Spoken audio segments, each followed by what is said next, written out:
Today I want to talk about my 4 top time management tips.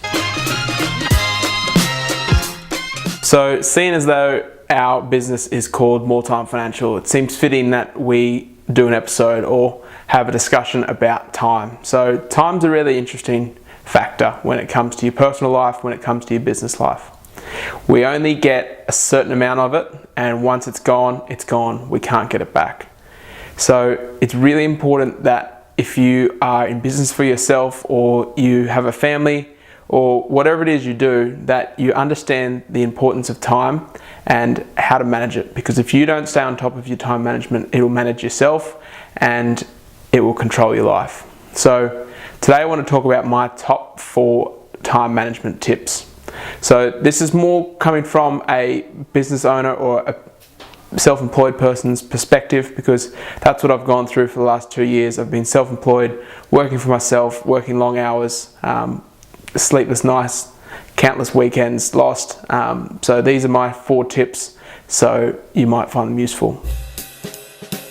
So number 1 is to do a weekly grocery shop or a food shop. So the last thing you want to be doing is coming home late and then trying to decide what you're going to cook that night, or if you have food in the fridge, or even worse, driving past McDonald's on the way home or KFC and picking up a quick snack because you know you haven't got dinner at home waiting for you. So what I like to do is plan out my meals a week ahead and do a big grocery shop on a Saturday or Sunday for the week in advance. And if I have enough time on the weekend, is just to prepare a few meals ahead.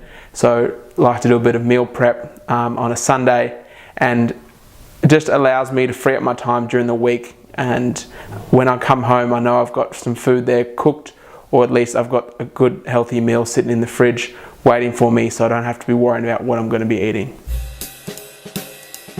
So number 2 is to time block your tasks. So this was something that I learnt from reading The 4-Hour Work Week by Tim Ferriss, and he explained the importance of time blocking out some time to take care of those really important tasks. So what I've done now is allocated all those important personal and work related things that I need to do during the week, and allocate certain times for that, so I know each week what I'm doing at that certain time. So this might be replying to emails, this might be meetings, this might be running personal errands, this might be going to the gym, spending time with your family. Whatever it is, allocate the time for it so you can prioritize and be fixated on whatever that task is at that time. You can be committed to it 110%, rather than worrying about all the other distractions that are going to come your way. So if you can, time block your tasks, make a list of everything you need to do in the week and allocate a certain time for it.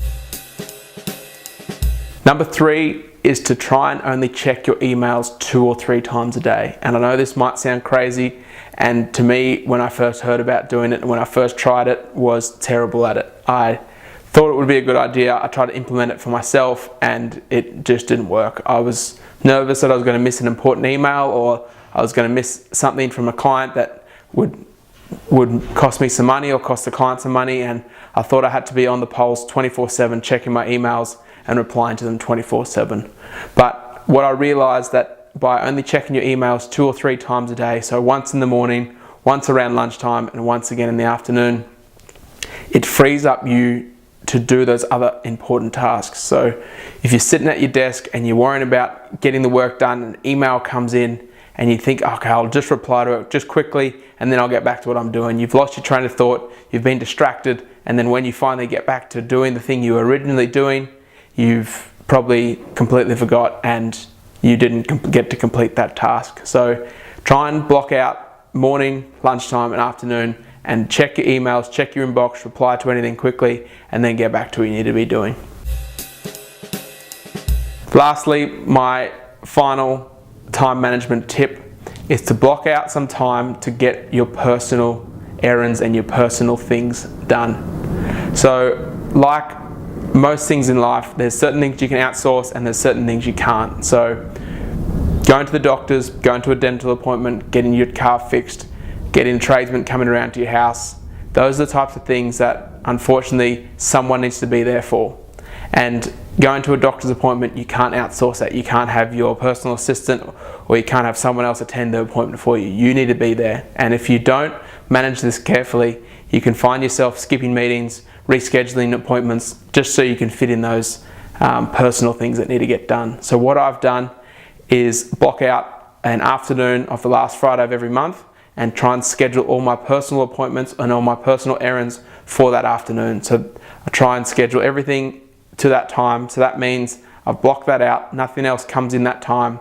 So I know if something else pops up and I need to go and see the doctors or go and see the dentist, I try and allocate it where I can to that last Friday of the month. And this just allows me to free up more time throughout the week and not have to worry about rescheduling or moving things around when I need to make a doctor's appointment. So those are my 4 time management tips. I hope you find them useful. And if you know someone that's bad with their time and might find these useful as well, then please share it with them.